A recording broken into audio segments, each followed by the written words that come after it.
¿Alguna vez has imaginado enfrentarte a un guerrero de casi 3 metros de altura, cubierto de armadura de pies a cabeza?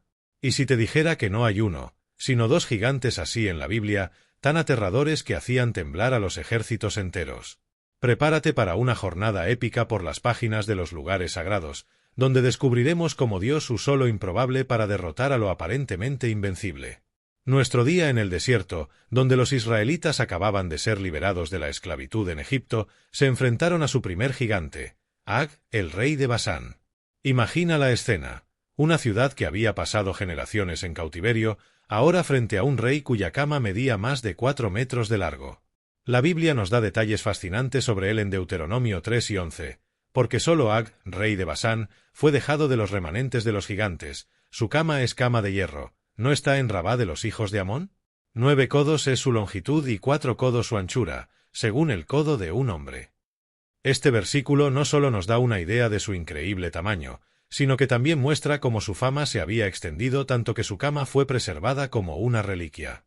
No solo era grande en estatura, sino también en poder, gobernando más de 60 ciudades fortificadas, cada una protegida por altos muros, puertas y cerrojos. Deuteronomio 3, 5.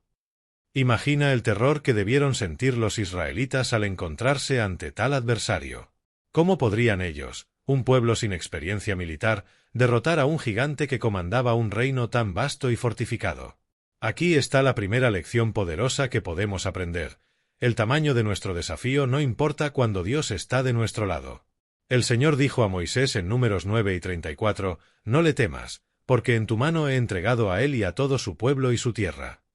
Esta promesa debió sonar casi increíble para los israelitas, pero Dios estaba listo para demostrar que su palabra siempre se cumple. Es interesante notar que no fue la primera vez que Dios dio tal garantía a su pueblo. Antes de la batalla contra Ag, los israelitas ya habían enfrentado y derrotado a Sihón, rey de los amorreos, con una promesa similar de Dios que debió haber fortalecido su fe. Sin embargo, enfrentarse a un gigante como Ag aún era una prueba formidable. La reiteración de la promesa de Dios en este momento crítico nos recuerda que Él es paciente con nuestras dudas y temores, siempre listo para asegurarnos de su poder y presencia. La batalla que siguió no fue menos que espectacular. A pesar de toda la fuerza y las defensas de Ag, los israelitas, liderados por Moisés y fortalecidos por la promesa de Dios, lograron una victoria aplastante. Deuteronomio 3, 3-7 nos ofrece una descripción vívida del resultado. Así que el Señor nuestro Dios también entregó en nuestra mano a Ag, rey de Basán, y todo su pueblo, y no dejó a ninguno sobreviviente, y tomamos todas sus ciudades. No hubo ciudad que no tomáramos, 60 ciudades de toda la región de Argob, las cuales son ciudades de los gigantes. Esta descripción detallada no solo sirve como un registro histórico, sino como un testimonio completo de la victoria que Dios concedió a su pueblo. La mención específica de las 60 ciudades fortificadas enfatiza la magnitud del triunfo, mostrando que ninguna defensa humana, por impresionante que sea, puede resistir al poder de Dios cuando Él actúa en favor de su pueblo. La victoria no solo fue un triunfo militar, sino un testimonio vivo del poder de Dios y su fidelidad a sus promesas. Imagina el impacto que esto tuvo en la fe y la valentía de los israelitas, quienes recientemente temían regresar a Egipto y ahora habían derrotado a uno de los reyes más temidos de la región. La conquista de Basán se convirtió en un hito en la historia de Israel, a menudo recordado en los Salmos y en otros pasajes como un ejemplo del poder liberador de Dios. Por ejemplo, Salmo 135, 10-12 afirma, «Él hirió a muchas naciones y mató a reyes poderosos, a Sihón, rey de los amorreos, y a Ag, rey de Basán, y a todos los reinos de Canaán, y dio su tierra en herencia a Israel, su pueblo». Esta memoria serviría como un faro de esperanza y confianza para las generaciones futuras, recordándoles que con Dios no hay obstáculo insuperable. La victoria sobre Ag no solo eliminó una amenaza inmediata, sino que también abrió el camino para la conquista de la tierra prometida. Basán fue un periodo fértil y estratégicamente importante, ubicado al este del río Jordán. La conquista de Basán proporcionó a los israelitas una base sólida para el futuro al pasar al oeste del Jordán. Además, la derrota de un rey tan poderoso y temido como Ag debió haber enviado ondas de choque a través de la tierra de Canaán, sembrando miedo en los corazones de las otras ciudades que los israelitas enfrentarían. Vemos evidencias de esto en Josué 2 y 10, donde Rahab, la prostituta de Jericó, dice a los espías israelitas, porque hemos oído cómo el Señor secó las aguas del Mar Rojo delante de ustedes cuando salieron de Egipto, y lo que hicieron a los 2 reyes de los amorreos que estaban al otro lado del Jordán, a Sihón y a Ag, a quienes destruyeron. Este pasaje muestra completamente cómo la fama de las victorias de Israel, incluida la derrota de Ag, cumplió la promesa de Dios de poner el temor de Israel sobre el pueblo, Deuteronomio 2:25. Pero la historia no termina aquí. Siglos después, los israelitas se enfrentarían a otro gigante, tal vez incluso más intimidante. Su nombre era Goliat y emergió como el campeón de los filisteos, los archienemigos de Israel en la época del rey Saúl. El escenario de esta nueva batalla no podría ser más diferente, en contraste con el desierto y las ciudades fortificadas de Basán. Tenemos el valle de Ela, una zona fértil en la región montañosa de Judá. El contexto político y militar también había cambiado drásticamente. Israel ya no era un pueblo nómada recién salido de Egipto, sino una nación establecida con su propio rey. Sin embargo, a pesar de todos estos cambios, aún enfrentaban el desafío de confiar en Dios ante un enemigo aparentemente invencible. Goliat fue un espectáculo a la vista. La Biblia nos da una descripción detallada en 1 Samuel 17, 4-7. Entonces salió del campamento de los filisteos un hombre guerrero llamado Goliat de Gat, cuya altura era de 6 codos y 1 palmo. Tenía en la cabeza un casco de bronce y llevaba una coraza de escamas que pesaba 5000 ciclos de bronce. En las piernas tenía grebas de bronce y un dardo de bronce entre los hombros. El asta de su lanza era como un rodillo de telar, y la punta de su lanza pesaba 600 ciclos de hierro, y su escudero iba delante de él. Detengámonos un momento para considerar estas medidas. 6 codos y 1 palmo son equivalentes a aproximadamente 2,9 metros. La armadura que él usaba pesaba cerca de 57 kilogramos, más que muchos adultos, y su lanza fue descrita como un rodillo de telar con una punta de hierro que pesaba cerca de 7 kilogramos. Goliat no era solo un gigante, era una fortaleza. Durante 40 días, Goliat desafió a los ejércitos de Israel, burlándose de ellos y de su Dios. 1 Samuel 17, 8-10 registra sus palabras de burla: ¿por qué salís a formar línea de batalla? Yo no soy filisteo, y vosotros sois siervos de Saúl. Elegid un hombre de entre vosotros, y que venga contra mí. Si él puede luchar conmigo y me mata, seremos vuestros siervos, pero si yo prevalezco contra él y lo mato, vosotros seréis nuestros siervos y nos serviréis. El filisteo desafiaba a las tropas de Israel, pidiendo que le enviaran un hombre para pelear. Imagina el efecto devastador que esto tuvo en la moral de las tropas israelitas. Todas las mañanas y durante más de un mes, fueron recordados de su aparente inferioridad ante este coloso filisteo. El temor se extendió como una plaga por el campamento. La situación era tan grave que 1 Samuel 5:11 nos dice: cuando oyó Saúl y todo Israel estas palabras del filisteo, estaban turbados y tenían gran miedo. Es en este escenario de desesperación que entra en escena el héroe improbable, David, un joven pastor. La introducción de David en la narrativa se hace aparentemente de manera casual.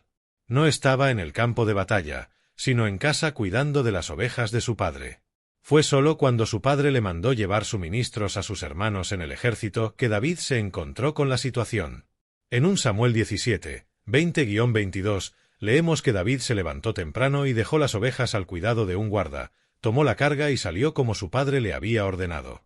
Al llegar al campamento, vio que el ejército salía en orden de batalla y gritaban gritos de guerra, y los filisteos estaban alineados en el frente. David dejó su carga al cuidado del guardia de la bagaje y se acercó a las filas para saludar a sus hermanos. Esta escena enfatiza el contraste entre David y los soldados, quienes se preparaban para la batalla con gritos de guerra. David llegó como un simple mensajero, ajeno al terror que dominaba el campamento. Mientras todos los guerreros experimentados temblaban de miedo, este joven, impulsado por una fe inquebrantable, se ofreció para enfrentar a Goliat. La reacción inicial de David ante el desafío de Goliat es reveladora. 1 Samuel 5:26 registra sus palabras: ¿qué harán con el hombre que mate a este filisteo y quite el oprobio de Israel?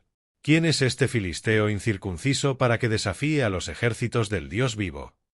Observa cómo la perspectiva de David es radicalmente diferente de la de los soldados.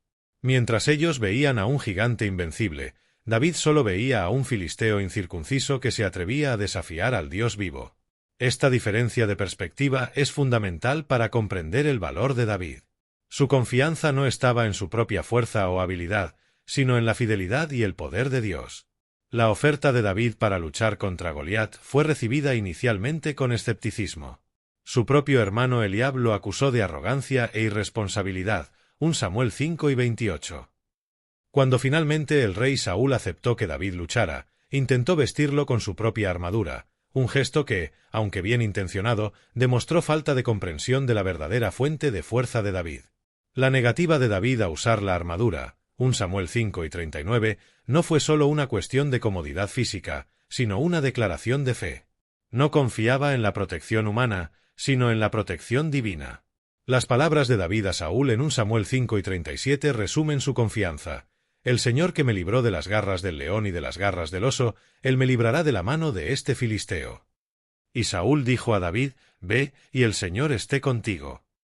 El enfrentamiento entre David y Goliat es uno de los momentos más dramáticos e inspiradores de la historia bíblica. Las palabras de David, acercándose a Goliat, resuenan a través de los siglos. Tú vienes a mí con espada, lanza y jabalina, pero yo voy a ti en el nombre del Señor de los ejércitos, el Dios de los ejércitos de Israel, a quien has desafiado. Hoy el Señor te entregará en mis manos, y yo te venceré y cortaré tu cabeza, y daré hoy los cadáveres del campamento filisteo a las aves del cielo y a las bestias de la tierra, para que toda la tierra sepa que hay Dios en Israel. 1 Samuel 17, 45-46. Esta afirmación no es sólo una demostración de valentía, sino una profesión de fe. David entendió que esta batalla no era sólo entre él y Goliat, sino una oportunidad para que Dios demostrara su poder ante todas las naciones. Lo que siguió fue uno de los momentos más inesperados y decisivos en la historia de Israel. Armado solo con una honda y 5 piedras lisas, David enfrentó al gigante. 1 Samuel 17, 49-50 describe el resultado. David metió la mano en la bolsa, tomó una piedra y la lanzó con la honda, hiriendo al filisteo en la frente. La piedra se quedó clavada en su frente y él cayó rostro en tierra. Así, David prevaleció sobre el filisteo con una honda y una piedra, y lo mató sin tener una espada en la mano. Este momento no solo decidió la batalla, sino que también demostró de manera dramática que la verdadera fuerza no reside en el tamaño físico o en el armamento, sino en la fe y la confianza en Dios. La caída de Goliat con una única piedra precisa no fue solo un golpe de suerte, sino una demostración tangible del poder de Dios en acción a través de un siervo fiel. La victoria de David sobre Goliat no fue solo un triunfo personal, sino un giro decisivo en la historia de Israel. Marcó el inicio de la ascensión de David como líder y futuro rey, y sirvió como un poderoso testimonio del poder de Dios para realizar lo imposible a través de aquellos que confían en él. El impacto inmediato de esta victoria está escrito en 1 Samuel 17, 51-53. Entonces David corrió y se puso de pie sobre el filisteo, tomó su espada, la sacó de su vaina y lo mató, cortándole la cabeza. Cuando los filisteos vieron que su campeón estaba muerto, huyeron. Israel y Judá se levantaron y gritaron, y persiguieron a los filisteos hasta la entrada del valle y las puertas de Ecrón. Los heridos de los filisteos cayeron por el camino de Sarayim hasta Ecrón. La derrota de Goliat no solo eliminó la amenaza inmediata, sino que también inspiró a todo el ejército de Israel a perseguir y derrotar a los filisteos, transformando lo que podría haber sido una derrota humillante en una victoria aplastante. Estas dos historias separadas, durante siglos, comparten temas profundos que resuenan hasta hoy. Ambas nos muestran que los gigantes en nuestras vidas, ya sean desafíos, miedos o adversarios, pueden parecer intransponibles a primera vista. Pero cuando confiamos en Dios y actuamos con fe, descubrimos que ningún obstáculo es demasiado grande. La victoria de Israel sobre Ag y la de David sobre Goliat no fueron el resultado de superioridad militar o estrategias brillantes, sino de una confianza inquebrantable en el poder y la fidelidad de Dios. No debemos olvidar que en nuestras propias batallas, la clave para la victoria no está en nuestra fuerza o recursos, sino en nuestra disposición a confiar y obedecer a Dios, incluso cuando las circunstancias parecen imposibles.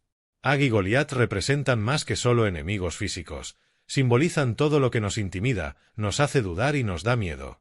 Pueden ser problemas de salud, dificultades financieras, relaciones conflictivas o batallas internas. El mensaje sigue siendo el mismo. Con Dios, podemos enfrentar y superar incluso los desafíos más aterradores. Así como los israelitas tuvieron que entrar en batalla contra Ag y David tuvo que dar el paso de fe para enfrentar a Goliat, también nosotros estamos llamados a actuar con fe ante nuestros propios gigantes. La promesa de Dios en Isaías 41:10 resuena en estas historias y llega a nosotros hoy. No temas, porque yo estoy contigo, no desmayes, porque yo soy tu Dios. Te fortaleceré, ciertamente te ayudaré, sí, te sustentaré con la diestra de mi justicia. La lección de Moisés al liderar a los israelitas contra Ag nos enseña sobre la importancia del liderazgo basado en la fe. Incluso ante un enemigo aparentemente invencible, Moisés confió en la promesa de Dios e inspiró a su pueblo a hacer lo mismo. Esto nos recuerda que, como líderes en nuestras propias esferas de influencia, la confianza en Dios puede inspirar a otros a enfrentar sus propios gigantes. El liderazgo de Moisés en este momento crítico no se basó en su propia fuerza o sabiduría, sino en su disposición a confiar y obedecer a Dios. De la misma manera, nosotros estamos llamados a liderar, no por dominio o fuerza, sino por fe y ejemplo, confiando en que Dios puede hacer lo imposible a través de nosotros.